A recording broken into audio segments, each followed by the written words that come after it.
Carnegie Hall at 17. But now, my daughter was living on the streets. Mom claims she's delusional. Anika said that she was in a cigarette commercial. I don't know. It looked like my hand. Does that make me delusional? These are your notes that you've taken on her over the years. You've written every therapist that she's been to. I have. Some of them said you're the one that needs help, not her. Let's do it. Have a good show, everybody. Here we go. This is a safe place to talk about hard things. Stand by. We'll count you down. Today's going to be a changing day in your life. 5, 4. I am not giving up on you.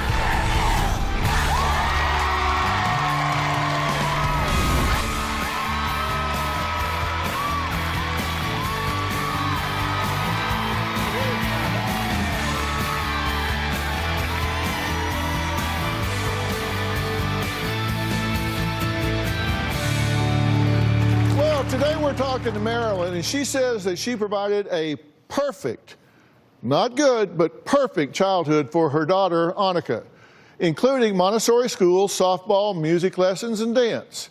And even though her daughter got great grades and played the violin at Carnegie Hall, Marilyn says she began to notice disturbing behavioral issues and has been begging for help from teachers, therapists, doctors, social workers for years, because she claims her now 31-year-old daughter is mentally ill. Now, Marilyn wrote to me, SOS, help, help, help, because she can't understand how her beautiful, smart, talented daughter could now be homeless, delusional, and according to Marilyn, on the verge of a psychotic breakdown. Take a look. I need help for my daughter now. She is most definitely heading towards a psychotic breakdown. I have reached out to dozens of doctors for many years. I've written to Dr. Phil at least 10 times, and these are the most recent. First set of letters that I wrote to Dr. Phil, I had a lot of SOS, SOS, because Anika was living on the streets. She would ride the bus at night to stay warm. I didn't even know where she was. I put in missing person reports. She stole bicycles and people's dogs. I know I'm a very good mother. For Anika's whole life, I've been trying to get her help. I have been keeping these folders on Anika since she was small. I have filed folders on therapists and what they've said. I have a timeline. As a child, Anika was a very smart student. She played violin in an advanced youth orchestra, which went to Carnegie Hall when she was 17. But by 18, she had been kicked out of her sorority and had failed college. She started doing meth at 19. She was arrested for shoplifting, had an abortion, stole a car, and was robbed at knife point. Anika has been beaten, robbed, and raped multiple times. Within the last 3 weeks, she said, "Mom, you have to call the police. Someone is robbing your house. His name is Geronimo." There was nobody there, and it was all a figment of her imagination. Anika is completely delusional. Okay, it's good to meet you. Good to meet and you really wanted to be here. Oh my goodness, I've wanted to be here for a really long time, yes, And absolutely. tell me why here instead of somewhere else, because you've written lots of doctors, lots of letters. I've written lots of doctors, lots of letters. Since Anika was about 8, she's been going to some form of therapy, and nobody has been able to help. She's going to be 32 in a couple of weeks, and it's just going on and on and on. And I'm really desperate. You say she's been beaten, robbed, and raped multiple times. Yes. Is that true, or that's what she says? No, that is true. And she's gone back to the same people over again. She's been held at knife point. She's been held hostage in rooms. She was kidnapped by a woman that was trying to groom her for prostitution. She's been dumped in gas stations in the middle of the night. I mean, it just goes on and on and on. Okay, but why do you say that she has a mental illness? Because if those things are true, then you would first go and assume that she has an adjustment reaction to so much trauma in her life. But you have said that she's had problems since really before she was born, even in utero. But you said at birth she had a misshapen head, she was dropped on her head, that she's had problems since literally the moment she was born. Yes, yeah. Thank God I never drank, took drugs, or even any medication when I was pregnant. But about 6 months when I was pregnant with her, they said that her brain wasn't growing properly. Then she was born 2 weeks late, and cesarean, and I had gone in for a stress test. And they said that the stress test showed that the umbilical cord was wrapping around her neck, and I had to go in for an emergency C-section. So sometimes I wonder if maybe her blood supply was cut off for just... Well, but didn't you have a brain scan and all when she was first born, and it all came back normal? As far as I know, it came back normal, but that was in '86, and I don't know what kind of technology they had then. Well, why would you assume that it's not good enough technology? Why would you assume question that if they gave you a normal finding, why would you question it was not right? Well, she never crawled. There was just developmental milestones that she didn't pass. She never crawled at all. She didn't walk until she was 2. Well, she's walking now. Oh, she's walking fine now, right. I know it. I mean, she caught up with all those things, but she was very late. She was... So if she hit those benchmarks late, but she hit them. Right, absolutely, thank God. Because you can close developmental gaps, and she apparently did. Yeah. You said she played violin at Carnegie Hall, that she went to school, that she... Right, and she had a really privileged life. Why do you assume that there were these things wrong when in fact she has achieved much in her life? Well, she has, but she hasn't. When I put it all together, there is something majorly wrong. Well, you said you think that right now... Consequences mean nothing to her. At one point you said you thought she was on the autism spectrum. I did. And now you think she has borderline personality disorder. That's right. And you gave a list of things that you say indicate that she's positive for borderline personality disorder. Yes. And these are the things you said at 6 to 7 years old, she could not understand the moral to certain stories, and that's indicative of borderline personality. Right. Well, I didn't think that then, but I questioned it. Well, no, now. But now I do. You think that's indicative because she still of doesn't get the moral to the stories. Okay. I mean, not Aesop's fables, but the morals in life. I mean, she goes back and does the same things. Consequences, she'll have very severe consequences. She'll get thrown out of a car, and she goes back to those same people again. Okay, so she fails to generalize from one situation to another. Yes, that's right. That's right. Okay. She's really good at learning by rote. Really good. She's very smart. But she doesn't connect the dots. Okay, and at 8, she was lying and exaggerating. Yes. And you think that's indicative of BPD? Yes. Okay. And teen, she copied peers' dress and mannerisms. So she was sensitive, subject to peer pressure. Right. Right. Okay. That she snuck out at night and was boy crazy. Yeah, but that's typical teenager, and that's what I tried to rationalize. You didn't list it as typical teenager. You listed it as indicative, and in support of your diagnosis of borderline personality disorder. Yes, that's right. Okay. That's right. Compulsive. And that she wouldn't eat at the dinner table. Right. Right. And she got kicked out of the sorority. She had an eating disorder. And she got kicked out of sorority. Yes. And said the teachers were jealous of her. Right. And she wouldn't show up for therapy. Right. She missed her 21st birthday because she slept through it. Right. And she said rehab, that they wouldn't let her go to doctor's appointments. Right. So she was dogging on the rehab people. Yeah. And She's told the been kicked out of baby 4. nurse that she had doctor's appointments when she was really going to get her nails done. Right. Okay. And then she lies. She's like a real liar, right? She's lied about vandalizing the car, Right. smoking during pregnancy, Right. said that you were abusive Right. as a mother. Right. She lies about belongings and money that she's stolen. Stole money right out of your purse. Yep. That no one's in the room when she wasn't supposed to have anybody in the room, and she would. Yeah. And Always pushing attending the college boundaries. classes, she would say she's going to class. She wasn't really. No, she didn't go to any of them. And stealing jewelry, money, food, and then shoplifting. Right. Right. A lot. And all of those things add up to what you consider to be borderline personality. Yes. Yes. All right, well, when we come back, Anika says her mother has been sabotaging her instead of helping her. Well, it sounds like she's been working really hard to help her instead of sabotage her, but has it been filtered that way by Anika? She's going to tell us about that when we come back.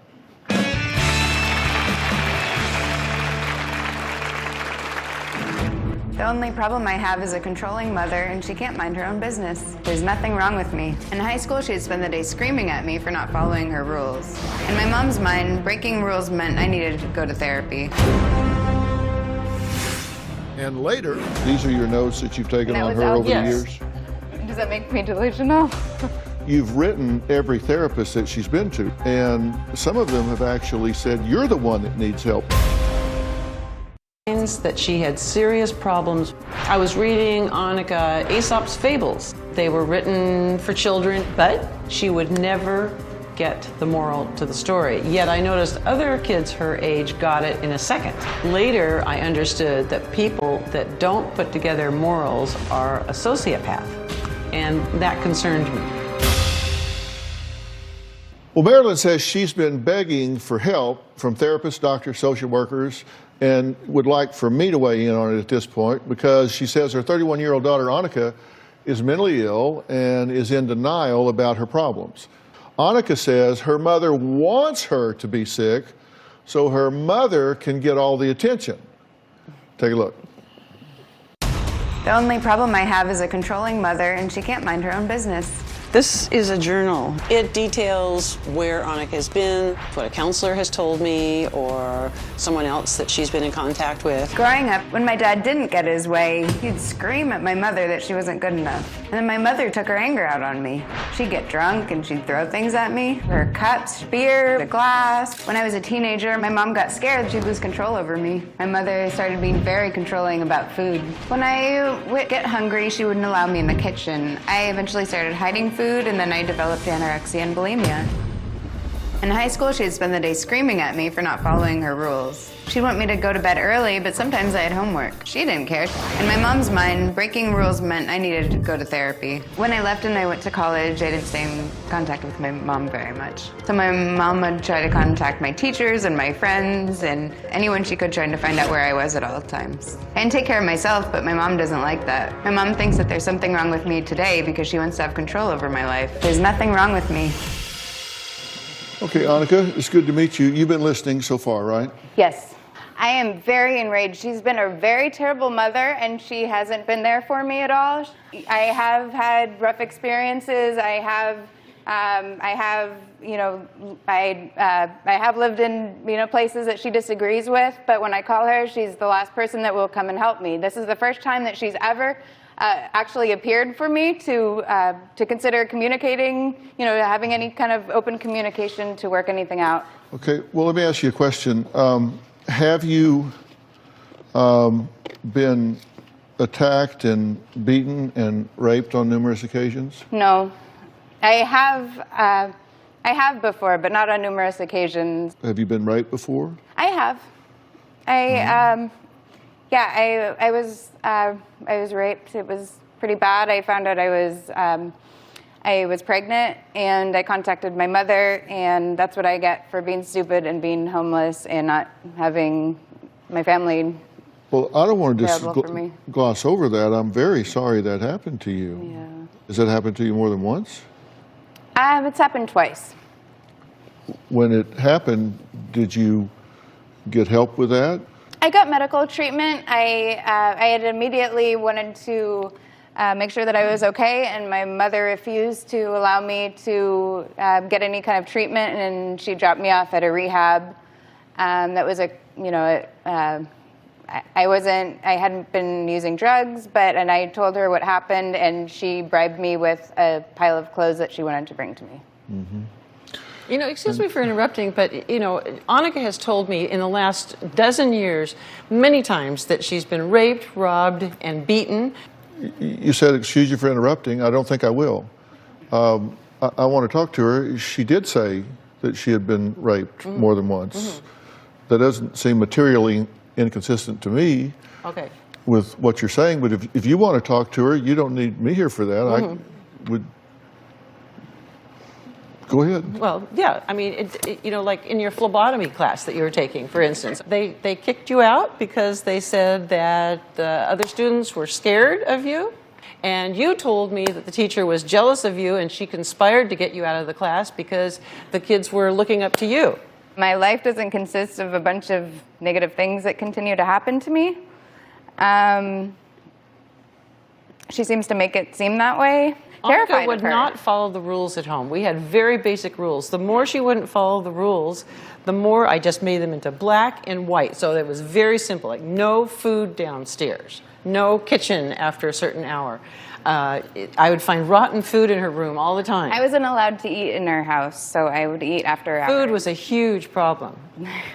Literally, she has a line in her house, and she has like this piece of silver thing, and there's a wooden floor, and if I go across that line, then I would get in huge trouble. She'd run away. I mean, when she played at Carnegie Hall, the night after the concert, she disappeared. I didn't know if she ran into the streets in New York or where. It's like she didn't have any common sense. Can I jump in for just a second? Please. And then y'all can resume. Having just sat back and listened to this right fighting, I don't ask myself why this relationship is broken. I ask myself why not. Coming up, Anika says her mother used to get drunk and become violent. Marilyn didn't mention that. I mean, did she have a drinking problem? Did she, in fact, put down markers in her home that her daughter couldn't cross? We'll ask her about those things when we come back.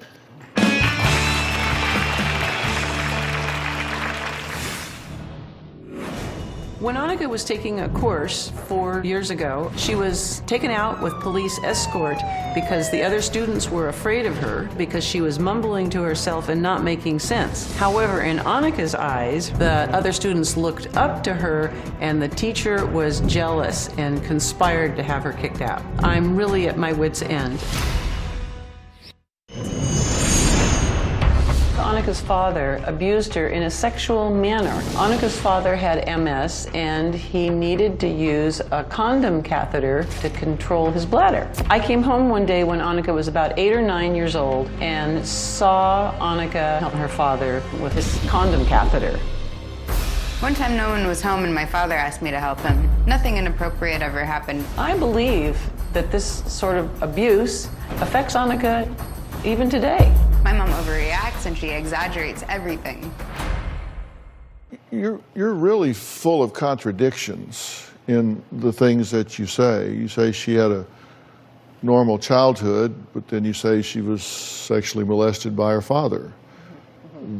That's not normal. I'm in a normal childhood on the outside. Okay. And you say that she didn't follow rules, and so you just had to get black and white and put down markers that she couldn't cross in the home? I don't recall that specifically, but it was rules like no kitchen after 8 o'clock at night or something. Well, you made a list of what you say were her questionable behaviors that you listed as evidence of borderline personality, and now here are some others. You said she was kicked out of 25 residences and has no home, that she gets money for disability, has no job, a drug history. She's been 5150, which is involuntary commitment 3 different times. She's physically abusive. She's around abusive men. She's lost her baby to CPS, doesn't even know the father's phone number, and told a social worker she can't stand crying babies, won't admit to having mental health issues. And all of these things you think are evidence that she's mentally ill. Right. She's also been very delusional.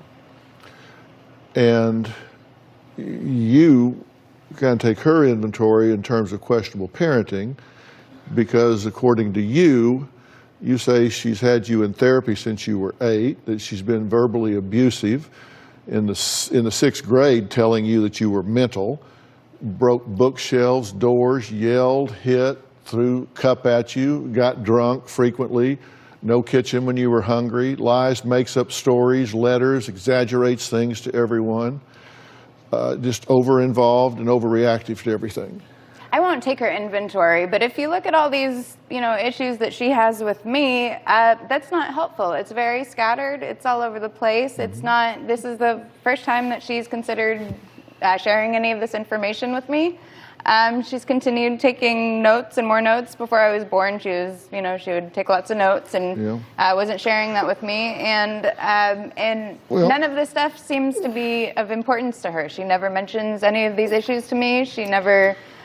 She won't go to therapy with me because you slapped me across the face 3 times. You dropped me off and you threw all my belongings outside, and I told you I was not ready to go to a shelter because I had been raped, and I would like to deal with that first. These are your notes that you've taken on her over the years? Yes, those are my notes. I mean, I started taking journals about her because I never knew if she was going to be dead or alive. She was held at knife point.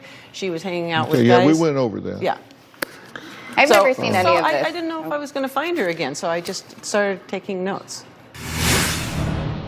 Last night, Anika called me and she said the Dr. Phil crew filmed me for a cigarette commercial. You thought we made a commercial with you? She really is delusional, Dr. Phil. Closed captioning provided by...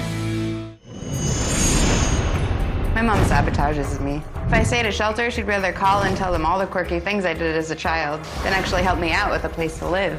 After someone was violent towards me and I needed a place to stay, she wouldn't let me stay with her. When I was in recovery and I wanted her to go to the Al-Anon meetings, she wouldn't go. My mom likes to talk about helping, but she's not helpful. She really is delusional, Dr. Phil. I mean, she has said that a boyfriend she hasn't seen in 8 or 10 years, that he had something planted in his brain and that he's been talking to her brain. Is that Oh, no. Come on, Anika. You just told me that. No. You haven't I haven't told said her anything to her. Dr. Phil? You never told her that? I haven't said a word to her. Do you think that I would make something like that up? I don't know what you heard me say, but it wasn't that. Last night, Anika called me and she said that she was in a cigarette commercial and for me to turn on the TV quickly because it was going to be on in a few minutes. And so I turned on the TV, and sure enough, there was a cigarette commercial, and Anika said that that was her. And I said, how did that happen? And she goes, well, the Dr. Phil crew filmed me for a cigarette commercial. Well, they don't advertise cigarettes on television. So how did you turn on the television and see a cigarette commercial? Okay, well, it wasn't wasn't a commercial for the sale of cigarettes. It was something about maybe not to smoke or something, and it showed this woman's hand going along a fence, and that's what Anika said. It was her hand. Okay. Did you tell her that? I did. Why? That it was to. She said cigarette commercial. Yeah, it was a cigarette commercial, and. So how did that happen? When did they film film you? Try to figure out about, Why did you tell her that? I don't know. I was wearing a shirt that looked like the shirt. I was running my fingers along a fence, and they were taking some photos, and I saw that on TV. So you thought between the time our crew was shooting with you and that night that we took those images and created a non-cigarette commercial and put it up on channel 45? Is there a channel 45? I don't know, it's MTV, whatever that is. And so you thought we made a commercial with you? I don't know. It looked like my hand, and I hadn't seen that commercial before. I don't know if it was my hand or somebody else had their hand on the fence. And I don't know. Well, you knew enough to call your mother and tell her, hey, I'm in a commercial on TV. So is there an issue with me contacting my mother to tell her something like that? Does that make me delusional? Who's watching TV? Well, it seems rather illogical that you would think that, A, we shot a commercial with you when you know we didn't, and B, that we would turn it around and put it into a commercial in that short period of time and not tell you about it. And they turned it around, I didn't see it. C, put it on television. I mean, do you really think that's how that works? I don't know. Possibly. Coming up. Why did CPS take Anika's newborn baby away from her 6 months ago? And what does she have to do to get it back? We'll talk about that next.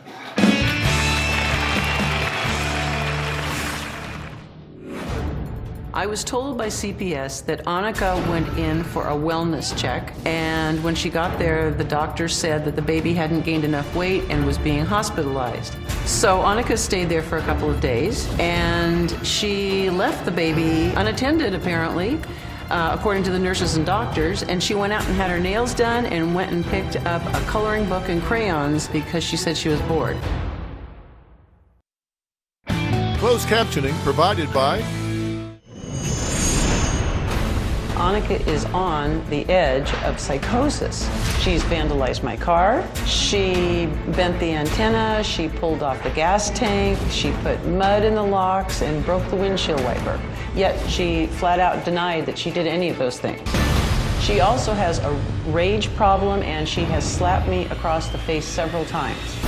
She has broken into my home. The police found in her backpack my shoes and a substantial amount of money that she had gotten out of my purse. But the very worst part is that Anika thinks she's perfectly normal and that nothing is wrong. Well, Marilyn says her 31-year-old daughter doesn't have a radar for danger. So when CPS took Anika's newborn away, Marilyn was really relieved because she thought the baby would be safer in someone else's care at that time. Take a look. The only thing I want right now is to get my baby out of foster care. 6 months ago, Anika had a child, and it was taken away from her by Child Protective Services within 6 days. I was staying at a shelter and I couldn't provide the baby enough formula, and my body wasn't producing enough breast milk, so my baby lost weight. They said that Anika was sleeping all night and not waking up to feed the baby. I was told by CPS that Anika went in for a wellness check, and when she got there, the doctor said that the baby hadn't gained enough weight and was being hospitalized. So Anika stayed there for a couple of days, and she left the baby unattended, apparently, according to the nurses and doctors, and she went out and had her nails done and went and picked up a coloring book and crayons to bring back to the hospital because she said she was bored. Instead of foster care, CPS told me that my mom could take custody of the baby, but my mom refused. I said, absolutely not. She would leave me with the baby and she'd go off, and then everything would be my fault because nothing is ever Anika's fault. I think the best situation for the child would be to be adopted into a loving family. If my mom really wanted to help me, she would help me bring my baby home. Are you ready to have this baby back? I'm very much ready to have this baby back, and all of that is a lie. That's all out of order. That was incorrect information, and you don't care enough to even hear what I have to say. You want to put all of this on TV, and I stayed in the hospital with her the entire time that she was in the hospital. The only time I did leave, I went to Walgreens and I got whatever it was that I needed, some Tylenol, and I got myself a coloring book because I was spending all that time in the room and with the baby. Honey, this is totally beyond my control. CPS came in and said, we are watching you while the baby is hospitalized for not being weighing enough. The doctors and the nurses. You said that I left her in the hospital and I went and bought a coloring book. That's what you said. That's what the doctors and nurses had said. They've been very specific about the requirements for you to get the baby back, and that's good news because you have a formula. Right. You have a formula to get the baby back, and one is to accept responsibility for your actions. Obtain a stable residence. That you got to have a place that is yours, that's stable day to day to day. That you have to have a psychiatric evaluation, so the social worker can look at it and see that you are predictable, that you continue your counseling services, that you go through parenting education, that you subject yourself to substance abuse testing on a random basis, and that you do inpatient substance abuse treatment program and receive a positive evaluation from that they say, she's done what she needs to do in that regard. So you have a formula, a checklist, and right now, if we go through and grade that paper, the only thing that right now that's a green check mark here is substance abuse testing. The rest of the things are on your to-do list. When I found out I was pregnant, I immediately went to a program, not for drugs or alcohol or anything like that, but I was homeless. And I knew that if I was pregnant, I couldn't be in the street, I couldn't stay with my mother, I couldn't, my family, I can't, She didn't know that she was pregnant until she was court-ordered into rehab for drugs. She's not telling the truth. So you feel like in order for me to get the information I need, you need to be an appendix to what she said. You need to add additional information. I just want the honest-to-God truth to be out. And you don't trust my ability to suss out where she is and what's there, because you've written every therapist that she's been to, right? I have. And some of them have actually said, you're the one that needs help, not her. One of them did, right. Coming up, is there over-involvement here that has become toxic? We're going to talk about that when we come back.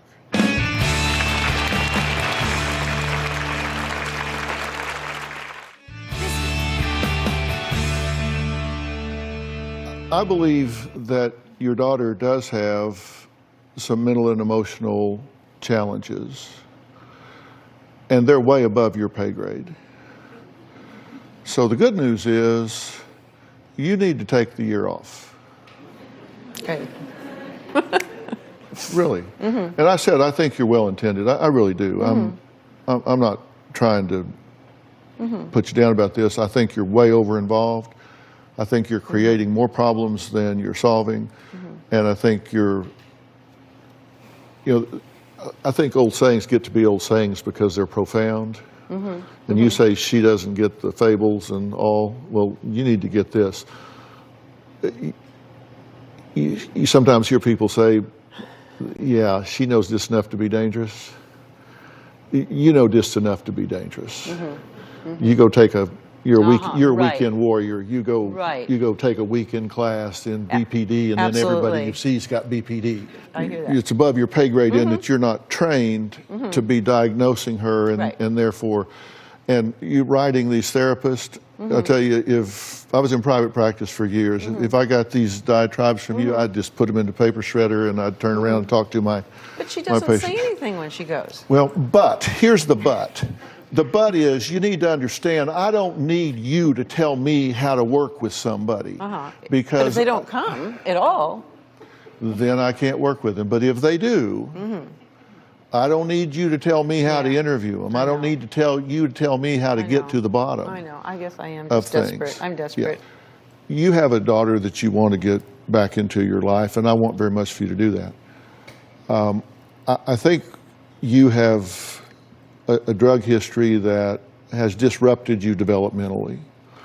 And I think you need some help with that. And I want to do two things with you, completely separate from your mother. I want to get you some professional help in two ways. I want to get you a professional therapist that has no contact with your mother. And then secondly, and separately, I want to get you a life coach.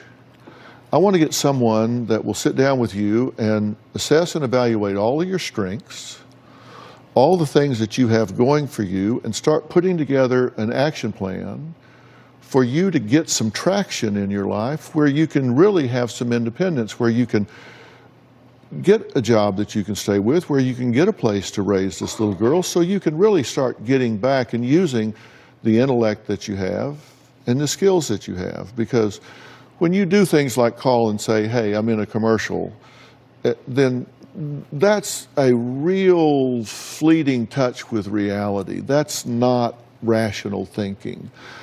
And the therapist will help you with that. Maybe you need medication, maybe you don't. That will be up to them.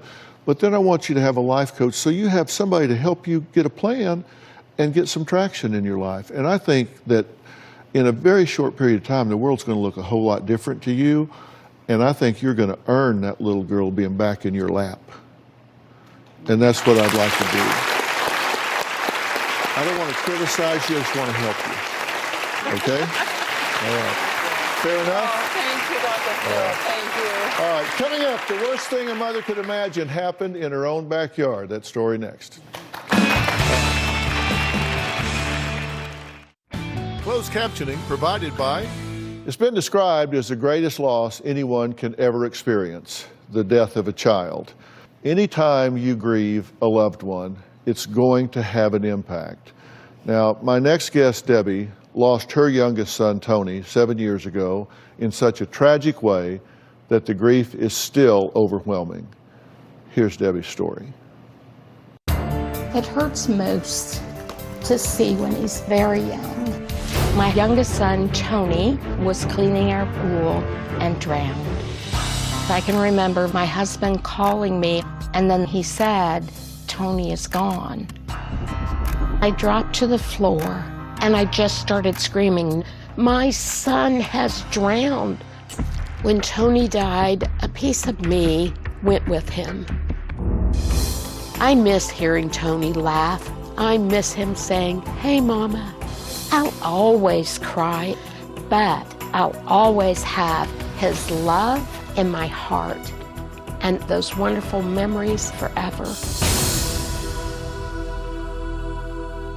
Well, Debbie is joining me along with our very good friend and Chief Medical Officer of Pfizer, Dr. Frida Lewis Hall. Welcome to you both. Thank you. Debbie, I'm so sorry for your loss. And one thing you'll not hear me say is I know how you feel.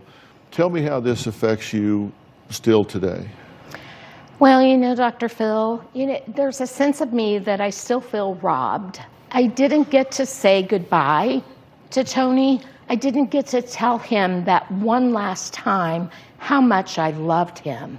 Dr. Frida, how do people deal with this level of grief? Yeah, first of all, people should know that this is highly individual. This is specific to you, the way that you're going to grieve, and that there's no single right way to get through this grieving process. And many people think that that's true, and it's just not. Yeah. The other thing that's really important is people don't know some of the emotions that are going to come at them. It may be a whole range of them, everything from anger to denial to shock to depression. And these emotions can come at you in any order and at any time. Yeah. Most people are able to endure a tragedy and eventually get to a new normal. But what about those that can't seem to get there? Estimates are that about 10% of people who are going through grieving end up having a more severe form, something that we now have come to call a complicated grief or grief depression. People who are experiencing this may have more severe symptoms and for an extended period of time. Things like extreme sadness, feelings of isolation, feelings of depression. They may feel hopelessness. In addition to that, they may take on an irrational blame for the death or the loss of their loved one. And other symptoms may include sleep disturbances, an increased use in tobacco and alcohol, and difficulty in functioning in work situations and social situations, with relationships, and sometimes even in tasks of daily living like getting to the grocery store. Many people who grieve have a sense that maybe I don't want to go on without my loved one. I've lost my will to live. But people with this complicated grief may have persistent thoughts of suicide. It's important, if those thoughts occur, it is time to get immediate help. Well, I also understand there can be physical effects associated with particularly this prolonged grief. A study suggests that someone who has had a significant loss of a loved one has a 21 times greater risk of having a heart attack in the first 24 hours after the death of that loved one. Yeah. And another study suggests that there's an increased risk of heart attack and stroke in the first month after the loss of a loved one. What are some strategies for dealing with grief? So I think one of the most important ones is knowing that you are going to work through some pain. The second would be that some of these emotions that we talked about are going to be coming at you at different times and in different ways, and they may quite take you by surprise. You should also know that you're going to uniquely work your way through this. No one is going to tell you exactly how to do it because it's going to be different for everyone. And then last but not least, there's a point at which you can and should ask for help. If your grief is too deep or overwhelming, as you described, or if the experience is lasting too long. And then the other thing that I think is really important is not forget that physical part. Talk to your doctor about the fact that you're grieving. Ask them to help you monitor any medical conditions that you may have. Stay on your prescribed treatments and medications as your doctor is supporting you too. And then don't forget the basics. I know they're hard to think about at a time like this, but eating right, getting as much sleep as you can, and trying to stay as active and get a little bit of exercise to try and stay healthy during this time. For many people, it's hard to accept that a future without your loved one is your new reality. Support groups and professional counseling can be really valuable. Grief is not a mental illness, but if you're struggling with it, don't hesitate to ask for help. And a place to start, in my opinion, is gethealthystayhealthy.com. Robin and I love this website because it's trusted information on so many topics. Of course, while you're there, you can sign up for our monthly newsletter, and some of this helpful information can come right to you. I want to thank all of my guests today, especially our friend Dr. Frida Lewis Hall, and thank you for sharing your story. If you'd like to be part of our studio audience, the tickets are free. Just go to my website and click on Get Tickets, or you can call 323-461-PHIL. We'll see you next time. Thanks so much. All right, thanks so much.